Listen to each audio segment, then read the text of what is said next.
अक्सर किसी देश की फर्स्ट लेडी को हम समाज सेवा या कूटनीति के लिए जानते हैं, लेकिन क्या हो अगर मैं आपसे कहूं कि एक देश की फर्स्ट लेडी पर ड्रग्स बेचने, रिश्वत लेने और प्रेसिडेंशियल हैंगर यानी राष्ट्रपति के विमानों वाली जगह से कोकीन सप्लाई करने का आरोप है।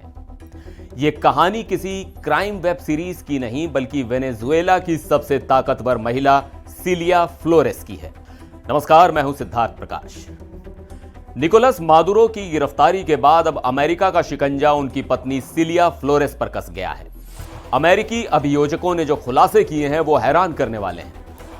आरोप है कि सिलिया फ्लोरेस सिर्फ राष्ट्रपति की पत्नी नहीं थी, बल्कि वो पर्दे के पीछे से एक पूरा ड्रग सिंडिकेट चला रही थी। अमेरिकी जांच एजेंसी के मुताबिक यह खेल आज का नहीं है। सिलिया फ्लोरेस पर आरोप है कि उन्होंने साल 2007 में एक बड़े ड्रग तस्कर से लाखों डॉलर की रिश्वत ली।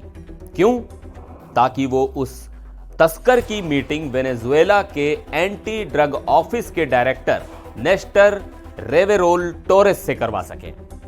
जरा सोचिए, जिस अधिकारी का काम देश में ड्रग्स रोकना था, उसी को सेट करने के लिए फर्स्ट लेडी ने रिश्वत ली। डील यह हुई कि ड्रग तस्कर एंटी ड्रग डायरेक्टर को हर कोकीन से भरी फ्लाइट के सुरक्षित निकलने के लिए करीब $1 लाख यानी आज के हिसाब से 80 लाख रुपए देगा।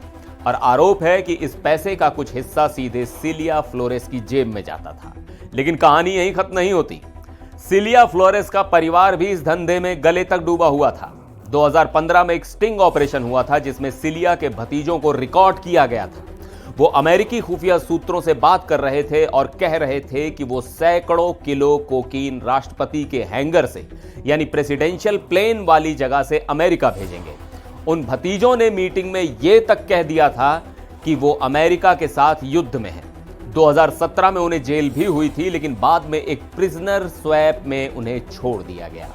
लेकिन अब मादुरो और उनका बेटा दोनों अपनी पत्नी और मां के साथ इन गंभीर आरोपों में घिरे हैं। सिलिया फ्लोरेस कोई आम महिला नहीं है। वो पेशे से वकील थी और एक साधारण परिवार से आती थी। 90 के दशक में वो पूर्व राष्ट्रपति ह्यूगो चावेज के आंदोलन से जुड़ी और राजनीति की सीढ़ियां चढ़ती गईं। मादुरो के सत्ता में आने के बाद उनकी ताकत और बढ़ गई।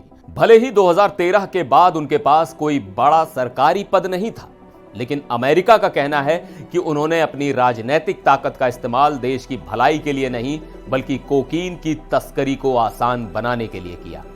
उन पर अब नार्को टेररिज्म और कोकीन इंपोर्ट करने की साजिश जैसे गंभीर चार्ज लगे हैं। यह केस बताता है कि कैसे एक पूरा सिस्टम करप्शन के दीमक से खोखला हो सकता है। इस पूरे खुलासे पर आपकी क्या राय है?